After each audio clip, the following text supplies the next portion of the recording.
चातुर्मास सुरू झाल्यानंतर सर्वांना वेध लागतात ते श्रावणाचे। श्रावणातील प्रत्येक दिवसाला महत्त्व आहे। 5 ऑगस्ट पासून श्रावण महिना सुरू होतोय। यंदाच्या श्रावणाची सुरुवात होतीये ती सोमवार पासूनच। श्रावण महिन्यातील सोमवारच्या व्रताचं खूप महत्त्व असतं। असं मानलं जातं की खऱ्या मनाने केलेलं हे व्रत आणि इच्छित इच्छा नक्कीच पूर्ण होते। त्यामुळे अनेक जण श्रावणी सोमवार का होईना पण उपवास करतातच। त्यामुळेच आज आम्ही तुमच्यासाठी खास श्रावण व्रतात पटकन बनवता येणारे असे चविष्ट पदार्थ घेऊन आलोत, जे तुम्ही नक्कीच घरी ट्राय करायला हवेत। नंबर 1 लाया। उपवासासाठी लाया हा सर्वात चांगला पदार्थ आहे। लाया या पचायला हलक्या असतात, त्यामुळे तुम्ही दुधासोबत लाया उपवासासाठी खाऊ शकता। नंबर 2 मुगाचं कडण।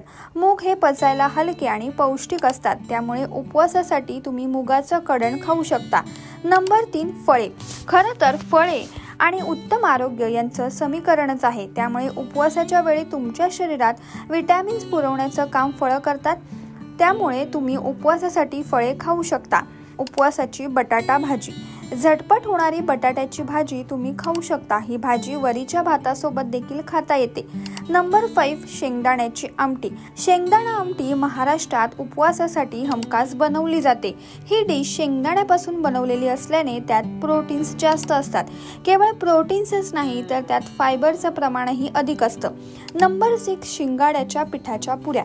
श्रावणात बहुतेक जणांचे उपवास असतात, अशातच शिंगाड्या पिठाच्या पुऱ्या या पचायला एकदम हलक्या असतात।